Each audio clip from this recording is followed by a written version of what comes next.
The following review is intended for entertainment purposes and targeted for adult fans of the series. So we see.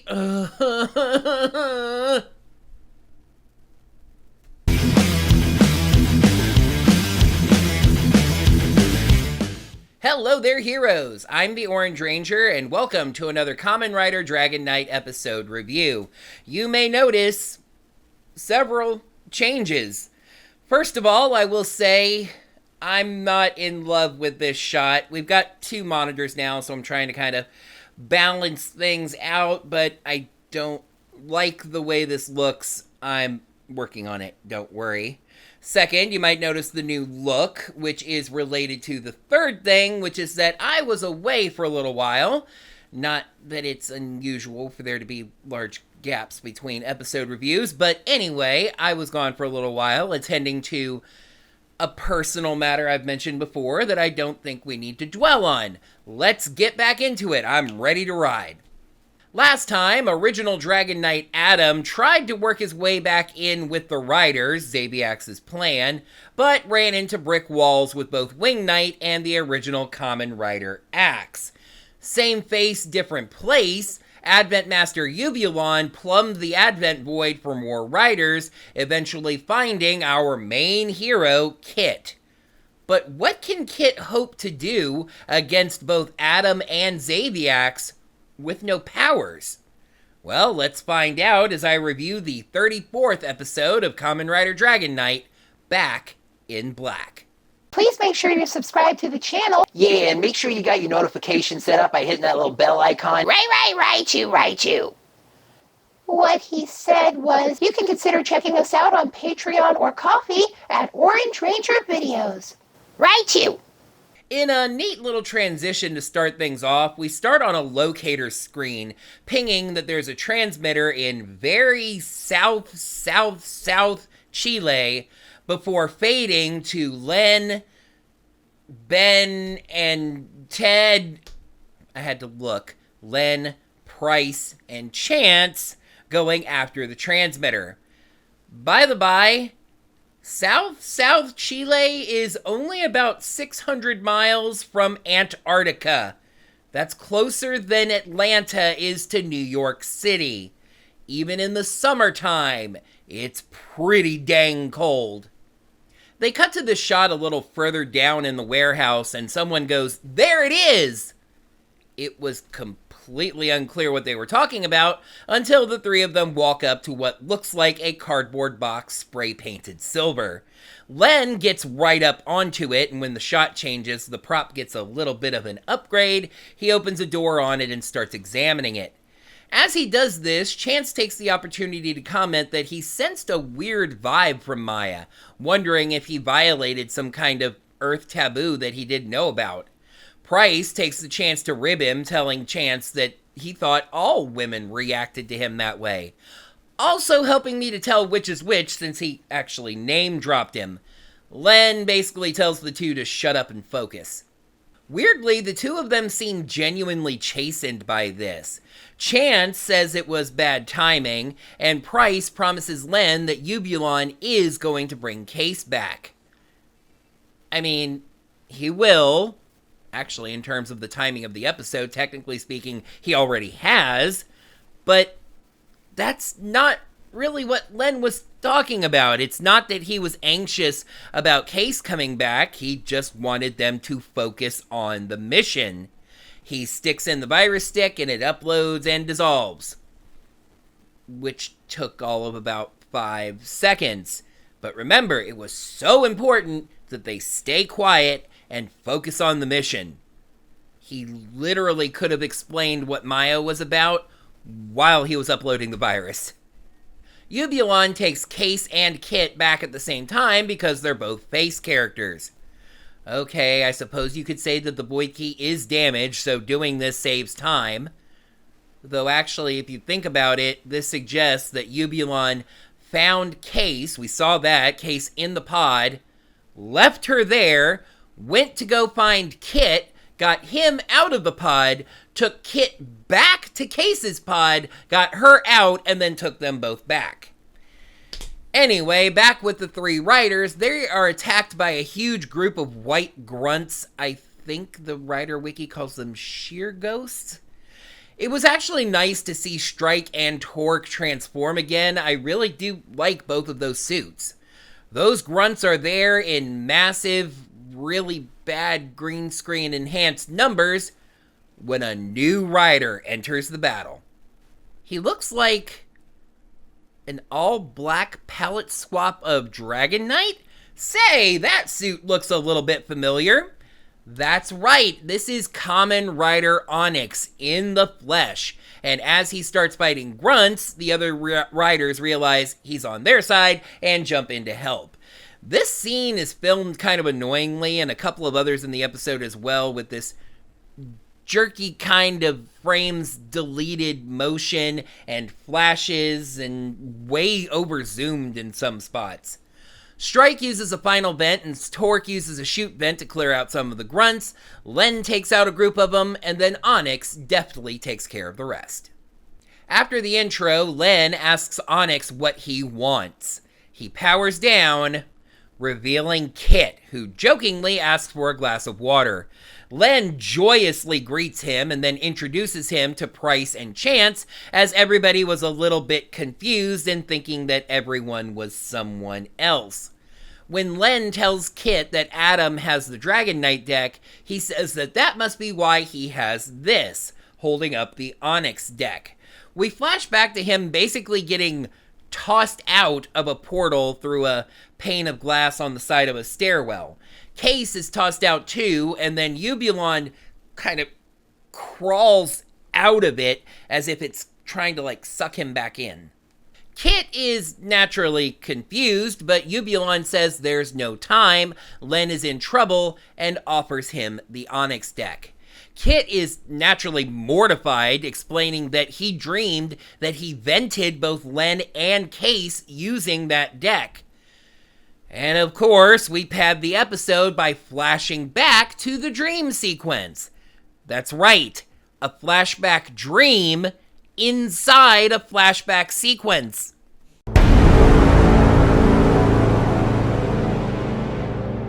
The dream part of this sequence is over 1.5 minutes long. The entire fight between Dragon Knight / Onyx and Wing Knight getting vented. And for all of the focus on it, all of the reminder of that troubling, upsetting sequence, Ubulon's response is, "Oh yeah, those were just nightmares, you're fine. Here, take the deck." Case even wakes up to go, "Oh yeah, he's telling the truth, he's right, go take the deck, save my boyfriend." So Kit takes the deck, Ubulon seeming to use energy to link him to it at the same time that he grabs it. He transforms, and that catches us up. So what is this Dark Rider, this black version of Dragon Knight born from Kit's nightmares? Well, we have absolutely no idea yet. It feels like they try to explain, but they only end up explaining the nightmares, not where the rider comes from. The nightmares were caused by the rage of the Advent Beast trying to impose its will on the rider. All riders apparently deal with this. When the contract card is formed, their Advent Beast is tamed, and the nightmares go away. I'm not sure what that really means. What Advent Beast exactly? Drag Blacker? Because Kit already has a contract card with Drag Redder. So why did the nightmares even begin? Is it like Drag Blacker was reaching out to Kit for some reason? Well, none of that actually matters because Len heard that Case was hurt, so we need to go. Don't worry about me all the live long day. Xaviax, in as close as he gets to a panic, cloaks the remaining transmitters so they're harder to find. Why they weren't cloaked in the first place is anybody's guess. He tells Adam that he's got to get a hold of that virus so he can decode it. But Adam points out, let's say it again, the glaring flaw in Xaviax's plan. Nobody trusts Adam. Zabiak's solution to this is exactly the same as it's been before, with a little added dash of sexism for flavor. Turns out Siren is back on her feet, and Zabiak suggests that Adam save the damsel in distress for some good points with the riders. I do have to admit, though, when Adam points out that Siren doesn't seem to be in distress, and Zabiak's response is, "Oh, she will be," with this sort of determined craziness. She doesn't look like she's in distress. She will be. At the base, the No Men bunker, let's just call it the base, okay? Trent freaks out about something, and then Len, Price, and Chance return with Kit. Kit and Trent awkwardly reunite. Hunt comes back, and then he and Kit react to each other, and Trent calms things down and explains the situation. Both of them think the other one is the other one, etc., etc. Trent then launches into this really weird illusion about the good riders and the bad riders, how it's not so much like having an evil twin, it's more like having 2 scoops of ice cream, where one of them is a flavor that you don't like in any way. Let's just move on. As Len and Kit go to check on Case, the other 3 go to help Trent with the disappeared transmitters. As they start tossing technobabble solutions at him, he realizes something. They're geeks just like him! Well, not necessarily, Trent. This is their job. Len steps in to see Case, clearly relieved that she's back from the void and okay, for the most part. As Ubulon works on his deck, he reveals this sort of natural telenosis, or just like some kind of personal alarm system, as he can see Siren being attacked by grunts. And I decided to go ahead and leave this as is in the script to reflect an earlier mistake instead of correcting things before recording, but yeah, when I said it turns out Siren is back on her feet, I had kind of forgotten that Maya is currently Kamen Rider Siren. I mean, in my defense, we have not seen Maya's actress for this entire episode thus far, and Case did just come back from the void, so yeah, anyway, I screwed that up. Kit volunteers to go help her, and tells Len to stay there with Case and just reunite. Ubulon warns Kit that the void key is damaged, so 1, he's not able to get more help until he repairs it, and 2, if Kit does end up getting vented again, it might be a while before he gets rescued. I had a delightful little moment of confusion at this point in the episode. Hear me out on this. So, Kit leaves to go help Maya, and then we cut to Maya and see Dragon Knight show up. For just a moment, I was like, wow, Kit, that was quick, before realizing, no, that's Dragon Knight, so that's Adam, not Kit. He stalls on actually helping Maya for a moment. I think he's a little mesmerized by her, before some of the grunts directly attack him, and he warns them not to make this look too convincing. They defeat all the grunts, and we actually finally get to see Siren's final vent. It is a little weird hearing Blankwing, a swan, screech like an eagle, but it lands and knocks the grunts into the air and then flaps them with its wings over towards Maya, who slashes them up with her big Lord Zed staff thing. She tells Adam off, even as she's injured and limping away.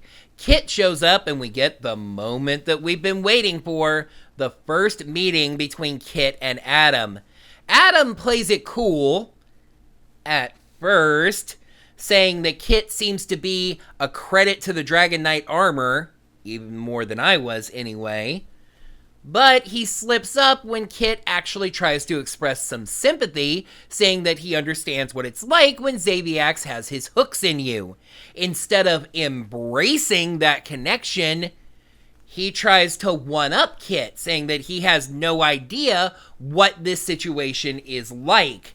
They start arguing over basically who Zabiax screwed over more, Kit especially telling Adam that he only needed to do his damn job.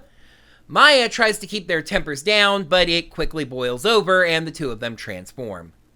As Len and Case catch up, Ubulon hears, something I wasn't able to make out, and tells Len to stay there, leaving.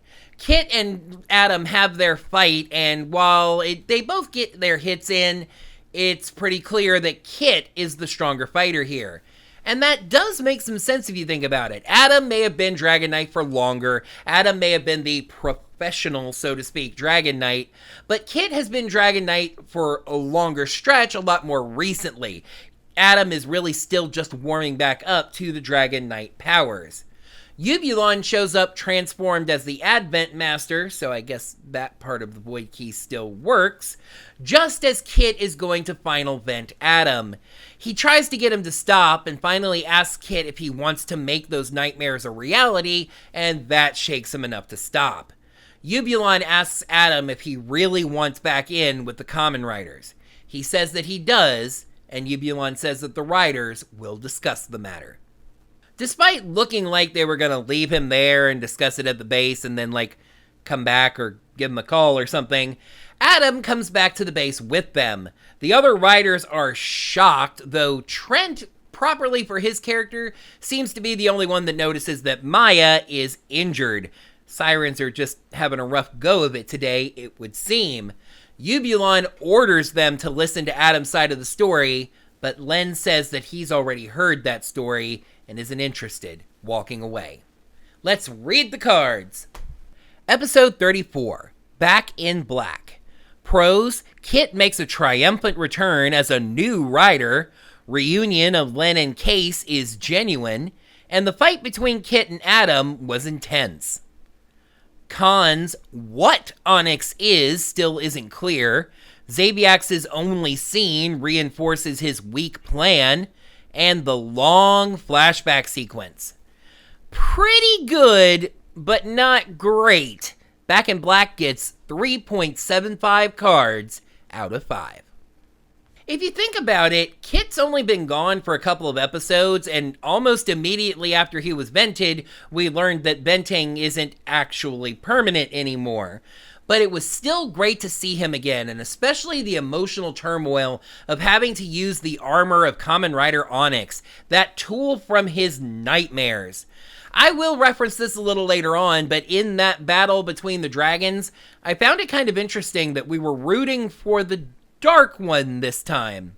In all of the bombast and emotional turmoil of this episode, it really was nice right in the middle of the episode to have a nice, quiet, touching scene between Len and Case. The writers have done a wonderful job reflecting how genuinely and truly these two love each other. Seeing how even Kit recognized that and offered to let Len stay while he went to go help Maya, that was really nice.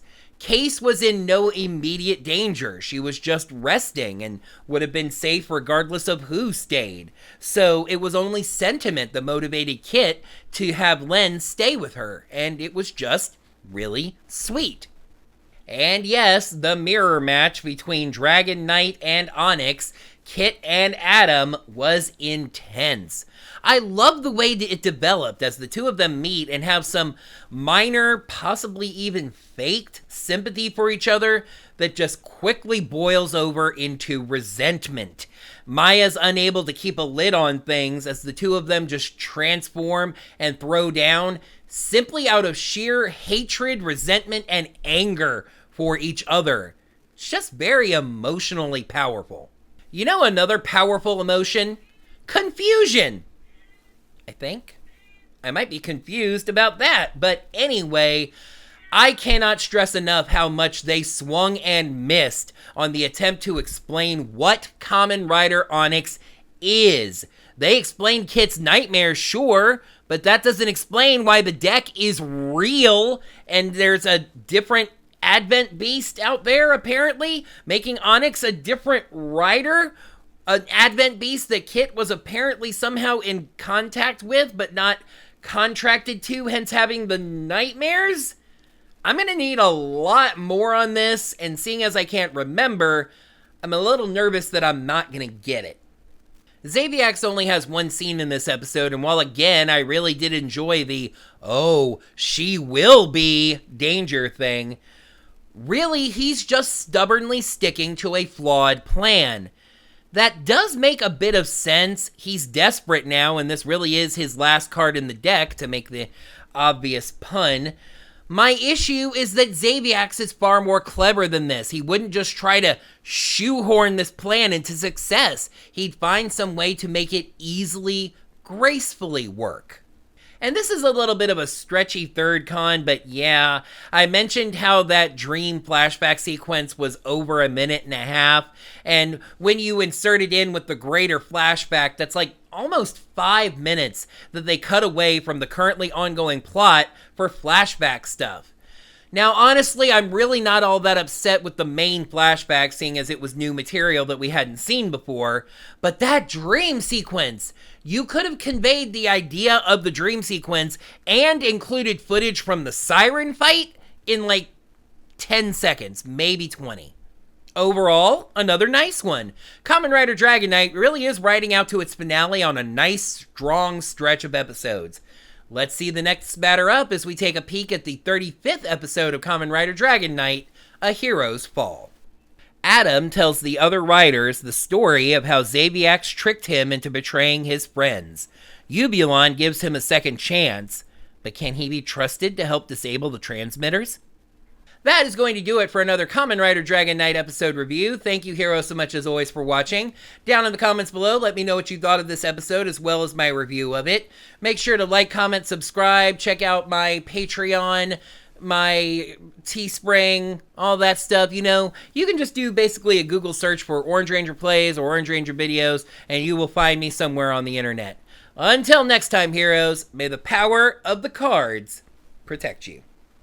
Getting stonewalled with both Wing Knight and the other one, that track was that one. Chase admits that it was bad timing. Chance. Technically speaking, in terms of the episode, of its timing, left, went and found Kit, got him out of the pod, took her back before some of the grunts attacked besides Kit's little still getting warmed up in the armor stuff here. Yeah, just stare at that screen, Sean. Let's see the next batter up in a